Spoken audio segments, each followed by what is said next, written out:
kwa sababu ameokoka, alikabidhiwa imani. Kilichokuwa kinafuatiliwa sio uzuri alionao, ni imani ya Kristo alionayo. Ndio maana sikiliza, shetani anachokifanya, anapokusogelea anaonekana mzuri, akisha kukuharibia imani ya Kristo ndani yake anajivuta. Unabaki peke yako na manunguniko, unabaki peke yako unalalamika, unabaki peke yako unasema Yesu simuelewi, unasema nilianguka tu. Unabaki peke yako kwa sababu anajua amesha kuharibia. Tuliookoka tunafuatiliwa kila inapoitwa leo, tunawindwa kila inapoitwa leo. Sikiliza, hatuwindwi sisi tulivyo, hatuwindwi maisha yetu yalivyo ya kawaida ya duniani. Maana kama ugali tunahangaika, tunafanya vibarua, tunakula ugali. Kama umetamani nyama, unaenda siku moja unapata 5,000 unanunua nyama unakula. Hayawindwi maisha ya kawaida, inawindwa imani ulio nayo. Na ndio maana misukosuko ya mtu ambaye ameokoka na ambaye hajaokoka ni tofauti. Nataka nikwambie, leo hii unaweza pitia jambo moja ukalishinda, kesho unakuta linakuja lingine. Unajiuliza kwamba kwa nini kila siku napitia mambo magumu, kila siku napitia vitu vigumu. Kinatoka hichi kinakuja hichi, kinatoka kile kinaingia kile. Kabla hicho hakijatoka unaona kingine kile kinakuja. Unajiuliza kwamba kwa nini napitia haya. Kuna wakati mwingine unaweza ukajiuliza kwa sababu labda nimekosa kitu fulani na fulani. Lakini sikiliza nikwambie leo, kinachowindwa ni imani yako. Kinachotafutwa ni imani. Kinachotafutwa ni imani. Sisi kama kanisa tunatakiwa kujua kwamba imani tulio nayo inashindaniwa. Na kanisa la Kristo, inasema kanisa la Kristo, nasema kanisa la Yesu alilokuja kulijenga duniani, silaha kubwa ambayo alilipa kanisa ya kushindana na vyote na nguvu na falme zote ni imani. Nasema ni imani. Nasema ni imani.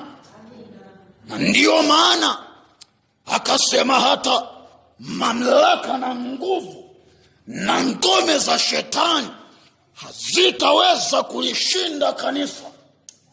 Sikiliza, Yesu anapolijenga kanisa, akalijenga, baadaye akaweka kishikizo ambacho hilo kanisa atatembea nalo kila wakati. Ndiyo maana Biblia inaonya ya kwamba angalieni, manabii wengi wa uongo wamejitokeza leo. Anasema tena yamkini hata humo mlimo wamo manabii wa uongo. Nini? Ni kuipotosha imani ya Kristo. Nataka nikwambie, na shetani hatumshindi kwa kitu chochote. Shetani tunamshinda kwa imani. Na ndio maana nisikilize kitu hichi. Unapokuwa kwenye maombi, ili maombi yako yawe na nguvu, lazima ndani yake iwepo imani juu ya Kristo Yesu. Unapokuwa unamwabudu Mungu katika ibada, lazima ndani yako iwepo imani. Ndani yako, moyo wako umwamini yule unayemwabudu. Unapokuwa unafanya kazi ya Mungu, lazima ujue kwamba yako mambo hautayapokea sasa, utayapokea wakati ujao. Lazima imani itende kazi hapo. Unaposoma neno la Mungu, usipoamini neno, usipokuwa na imani na Yesu, utasoma kama gazeti. Inasema kazi kubwa ya imani ni kuweza kufungua mahusiano yetu na Mungu. Na ninasema kwamba ndiyo maana imani inawindwa sana. Nasema ndiyo maana imani ya watu wa Kristo inatafutwa usiku na mchana. Ndio maana nasema imani ya watu waliokoka inawindwa kila inapoitwa leo. Ni lazima tuchukue jitihada za kuweza kulinda imani. Ni lazima tuseme hata kwa mateso, hata kwa taabu, hata kwa kukosa vitu vya maisha, imani ya Kristo isiharibiwe. Maana manunguniko yanaweza iharibu imani ndani ya kanisa. Nisikilize, kutokusamehe wengine wanaokukosea kunaiua imani ya Kristo ndani yako. Nisikilize, kutokuwachukulia wengine kunaharibu imani ya Kristo ndani yako. Nisikilize nikwambie, kuto kusimama vizuri, kushirikiana na makubaliano ambayo mmejiwekea kwa ajili ya kazi ya Kristo kunaiharibu imani ya Kristo ndani yako. Nisikilize, kuna kitu hichi tena, kusengenya na kusema vibaya wengine kunaharibu imani ya Kristo ndani yako. Nisikilize, imani ya Kristo, kuchukia wengine kunaharibu imani ya Kristo ndani yako. Sikiliza, na ndio maana wanafunzi wa Yesu wakajua kulinda imani. Ni kazi ngumu. Ninasema ya kwamba wanafunzi wa Yesu wakajua kulinda imani ni kazi ngumu. Petro akauliza, akasema, Yesu, ndugu yangu akinikosea mara ngapi ndipo nimsamehe? Sikiliza, mara ngapi? Yesu akasema hata 7 mara 70. Akasema 7 mara 70. Sikiliza nikwambie, akasema hata 7 mara 70. Lakini leo mtu amefanya kosa na amerudi kwako akaomba msamaha. Msamaha unaotoa ni wa ajabu. Unasema nimekusamehe lakini sijisahau. Nisikilize, haujasamehe wewe, bado imani yako umeiharibu.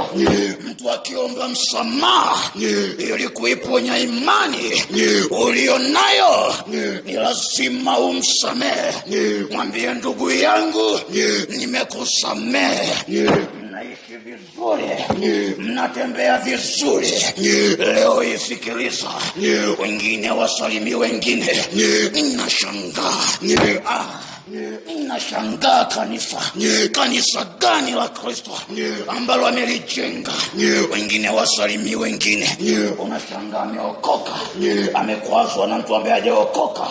Kesho anapita amsalimi, anasema alinikwaza huyo, anapita mbalimbali. Sikiliza, sisi tuliokoka, hata kama tukwazwe, kesho aliyekukwaza inabidi umsalimie ili kuiponya imani ndani yako. Kuna wengine wanasimama, wanafanya mambo ya ajabu kwa siri. Yesu Kristo, sikiliza, unaharibu imani ya Yesu pasipo kujua. Nataka nikwambie kanisa, imani ya Yesu Kristo ambayo tumekabidhiwa, elewa jioni ya leo, inashindaniwa. Ni lazima tujue ya kwamba huyu aliyetukabidhi yupo pamoja na sisi. Nataka nikwambie kanisa, aliyelikabidhi kanisa imani, huyu Yesu yupo hata sasa, yu hai.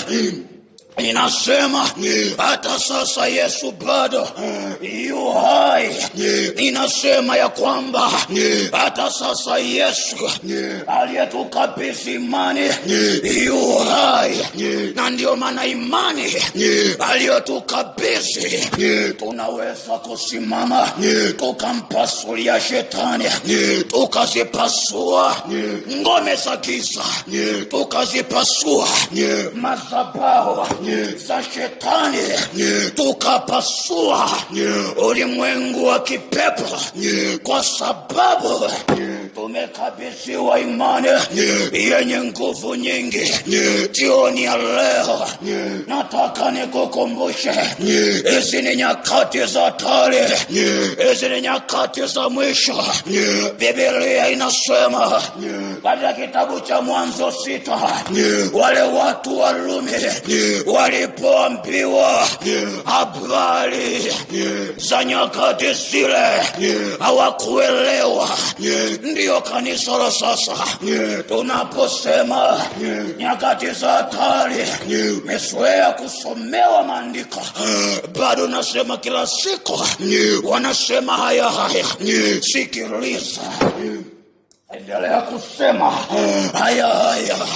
Unafundishwa kwamba Yesu yuaja mawinguni, bado unasema haitoshi. Sikiliza, Roho Mtakatifu anakuamsha usiku, unasoma neno, bado anakuambia hizi ni nyakati za mwisho, unasema bado. Sikiliza, anasema kwamba simama uwe makini, ulinde imani, lakini unasema ya bado. Inasema bado watu wapo kwenye usingizi, wanaona kawaida, kwa sababu jua linawaka, mchana unakuwepo, usiku unakuwepo. Una miaka 30, unaona kama kubadiliki, maana jua unaliona kila siku. Maana sikiliza, kazi zako unafanya kila siku, unasema ya kwamba bado. Inasema kanisa, amka katika usingizi, kuishindania imani. Inasema kuishindania imani ambayo tumekabidhiwa na Yesu. Sikiliza, amka katika usingizi, jua ya kwamba hayo yaliyopo nayokutana nayo ni adui anawinda imani yako. Ninakwambia kanisa, amka, simama kuishindania imani, maana sani sasa. Biblia inasema wakati ulio kubarika ni sasa. Amka we usinziae. Sikiliza. Wakati Paulo anaandika, alijua ndani ya kanisa watakuwepo wanaolala, watu ambao wanajifunika shuka, hawasikii jogozi kiwika, wao mpaka saa 5 ndio wanaona kumekucha. Alijua Paulo anapoandika waraka huu, alijua wapenda usingizi wapo ndani ya kanisa. Lakini jioni ya leo habari njema ndio hii, amka we usinzia. Kanisa la Kristo, Yesu yupo kutengeneza imani ndani ya kanisa lake. Amka we usinzia. Yesu anataka asimame na watu waliothabiti katika imani. Sikiliza, Yesu ainue. Naandika kitabu kimoja cha kizazi cha uamsho, imenipa wivu sana usiku na mchana kuomba kwamba Mungu inua kizazi kinachoweza kusimama na imani ya Yesu. Sikiliza, usiku na mchana inatamani ndani ya kanisa wainuke akina Shadraka, akina Abednego, akina Meshaki kutetea imani. Ninasema hata kama wanaona tanuru mara 7 limekokelewa, wako wako wapi? Wanaweza kusimama? Mbona mambo yetu tunayasimamia?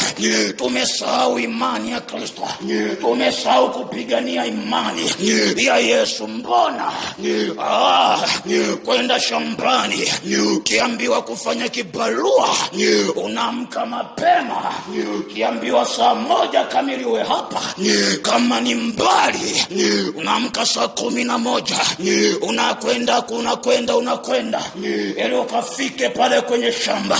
Sikiliza nikwambie, mambo ya imani umelala unasahau, unalala umesahau ya kwamba tunayo kazi ya kupigania imani. Jioni ya leo, amka piganie imani ya Kristo. Amka ipiganie imani ya Kristo. Amka ipiganie imani ya Kristo. Simama hapo ulipo, tumombe Mungu atusaidie. Sikiliza nikwambie, tunayo kazi kubwa kanisa. Ndio maana ninasema kuokoka ni kuingia kwenye vita vya imani. Wokovu ni vita vya imani. Kwa ni lazima tujue kwamba imani tulio nayo inashindaniwa, na tunapookoka tunaingia kwa vita vya imani. Shetani anachokifanya shetani, yeye hapa hajui umeokoka ni mzee. Anachojua imani uliokabidhiwa, hicho ndicho anachokijua. Sikiliza, shetani hajui kwamba umeokoka una miaka mingi. Anachojua, anaangalia imani uliyokabidhiwa iko hai au ile imani uliyokabidhiwa bado ina nguvu. Sikiliza kanisa, bado tunayo kazi ya kuipigania imani. Na ndio maana jioni leo ninakukumbusha kanisa ya kwamba imani tuliyopewa, waliopewa wazee, ile waliotembea nayo akina Ibrahimu, wakapita kwenye vita. Na ndio maana kanisa la Kristo, ninasema kanisa la Kristo linapita kwenye vita kwa sababu ya imani waliokabidhiwa. Mara moja watakatifu, nikukumbushe tena kitu hichi ya kwamba imani hatukabidhiwi mara mbili, ni mara moja tu basi. Nasema imani tunakabidhiwa mara moja tu.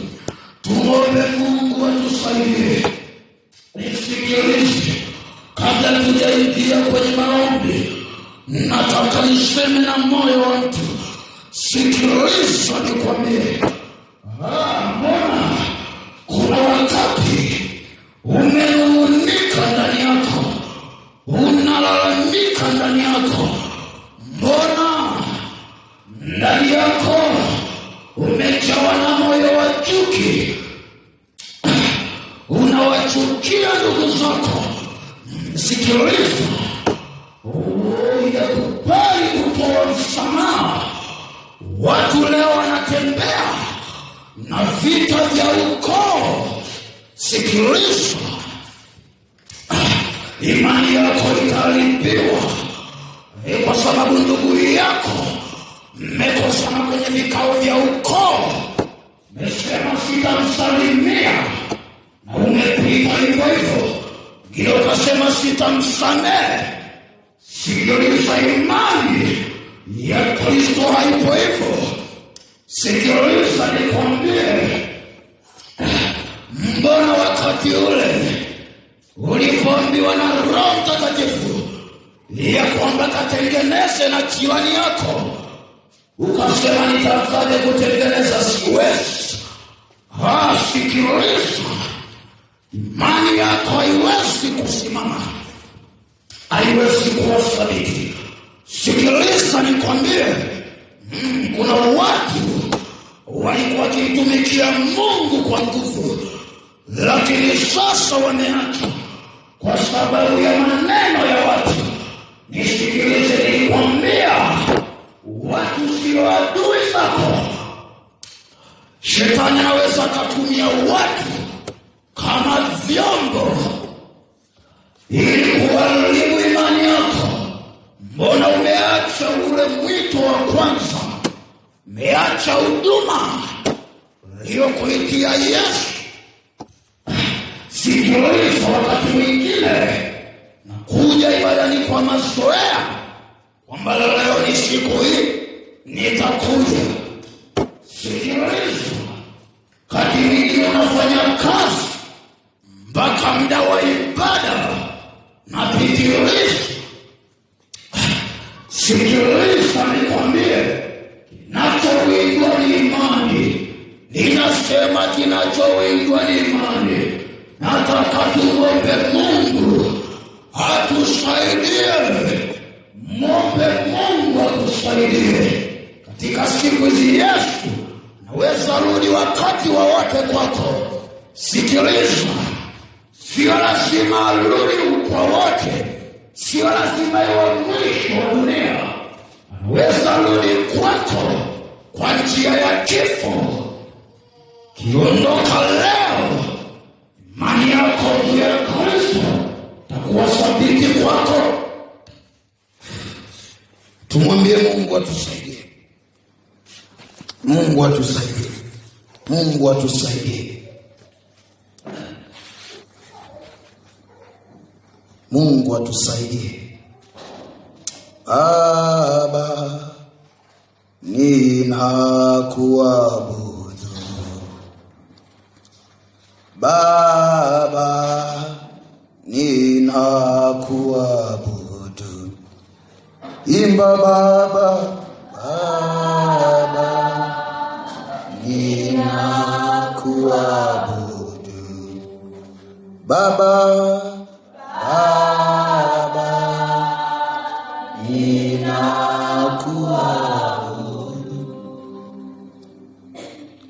Baba, ninakuabudu. Baba, ninakuabudu. Baba, Baba, ninakuabudu. Baba,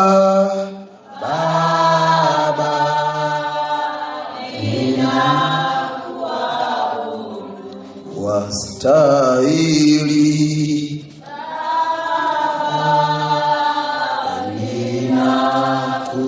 Ninakuabudu. Baba, Baba, ninakuabudu. Baba, ninakuabudu. Baba, Baba, ninakuabudu. Baba, Baba, ninakuabudu. Taka tumwombe Mungu. Mwambie Mungu akusaidie. Mwambie Yesu akusaidie. Unajua maisha yako ya wokovu unayoyaishi.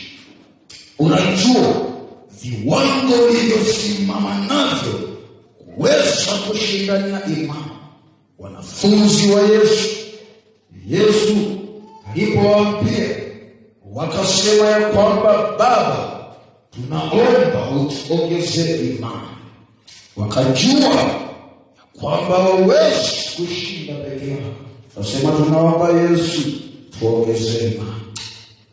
Mwambie Mungu kupitia ujumbe huu katika jina la Yesu Kristo. Baba nakushukuru, Baba nakushukuru. Wewe ni Mungu mwaminifu. Wewe ni wa kwanza na wa mwisho. Wewe ni Alfa na Omega Bwana. Wewe ambaye umeianza safari ndani yetu. Nasema ni wewe ambaye utakayetimiza katika maisha yetu. kwa safari ya imani, maana tumeona waliosafiri katika imani, akina Yuda waliosafiri katika imani, wakajua ndani ya imani iko vita vya imani. Ndani ya imani watakutana na magumu, mateso, majaribu na vitu vyenye kuharibu na kudhoofisha imani, lakini wakasema ya kwamba pamoja na yote watakaposimama na wewe Yesu, imani yako itakuwa thabiti. Nasi Bwana tupo mbele zako, kanisa la sasa Bwana tunakuhitaji wewe, kanisa lako